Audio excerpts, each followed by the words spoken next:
What it takes to live off the grid is shelter, heat, water, and some form of electricity. And with modern technology, you can actually control a lot of that, so it's pretty up to speed. Like, you don't have to live like it's 500 years ago.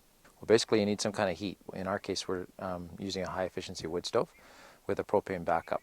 Ideally you wouldn't have a propane backup, but sometimes we travel a lot, so to keep the pipes from freezing and so on, you got to have some kind of a heat source. Obviously, you're going to have to think about your water, because everybody needs water on a continuous basis. So most people who are living in the country live off a well, and that can be either what they call gravity feed, meaning that it's above the house, and so the water comes down with enough pressure. You need about 90 feet usually. And or you have some kind of a pump, and then in order to run the pump, you're going to need some kind of power. And that's what the solar power does in our case. So we have a jet pump, goes to a well. The solar power gives it plenty of power to be able to actually get the water out of the ground into the house via some pipes. Or it goes into a pressure tank, and then the pressure tank keeps you with house pressure just like you would in the city. Then, of course, living off the grid means you need electricity. And in our case, we're using solar power. Probably the most common question we get, Pete, is people say, well, what does it cost and is it worth it? And the bottom line is that if you're off-grid in a situation like ours, yeah, it's definitely cost-effective. To bring in electricity from hydro, BC Hydro, that would cost quite a bit of money, $27,000 just for the lines and so on. This system cost about $16,000, but I did self-install a lot of this stuff. But with the new inverters, which I'll show you in a minute, and some of the energy conservation techniques like getting a very energy efficient fridge and so on, you can pare those costs down. Like, a couple came in to talk to me today, and they just wanted a little system for their cabin. Probably for a couple $1,000, $2,000-3,000, you could get set up in a small cabin and just meet the needs that a long time ago would have cost you a lot more money. The guarantees on these things, they're guaranteed to lose less than 5% efficiency over 30 years. So these solar panels might be here in 300 years, still pumping out electricity every day. It's ridiculous. So I think the biggest thing that's slowing solar power, renewable energy, is not that it's not technically possible. It's that all the other possibilities are too cheap.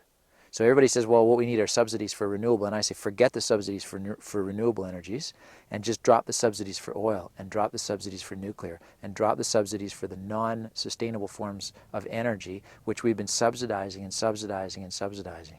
And if you dropped all those subsidies, all of a sudden this becomes more than competitive. And the energy footprint, like for me, I could compete with anybody if you gave me all the subsidies that are being given to the oil industry.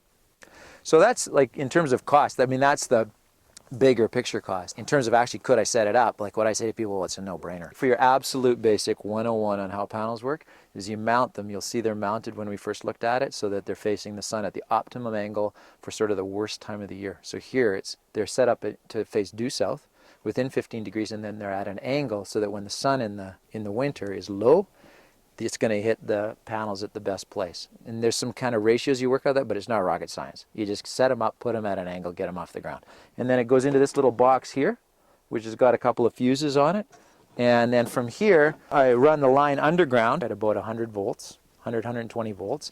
And then it runs into the little power shed. And in the power shed, it will feed into the inverter. And then from there, it'll go to batteries. And then from the batteries, it'll go back to the inverter. And then from the inverter, it'll go to the house where we use the power. So one interesting question is why people in the city might not want to do this. The most important thing to understand with being sort of in the self-sufficiency or the sustainability around energy kind of movement is that because power has become so cheap and so subsidized, that we've become unaware of how much we're using. And so it's 5 times more efficient to conserve power, to buy energy efficient appliances, for example, than it is to go and create power. But in the city, it's actually completely possible to try to function within a larger system, but be self-sufficient in the sense of your energy footprint. And that's entirely possible now with grid-intertie systems. People are putting solar panels on their roof and then trying to create as much power as they use. And you don't need batteries in the city. You can put energy into the grid, like a battery bank, and then you can measure the difference. And then you can feel, oh, I see, I'm doing net zero, which means I have a net zero impact, even though you're using the grid. And that's actually a better idea than setting up independent battery systems and so on, because to be honest, the biggest environmental impact component of a solar system is definitely the batteries. But you don't need to go and get solar panels to make a big impact. It makes much more impact to actually reduce your energy footprint.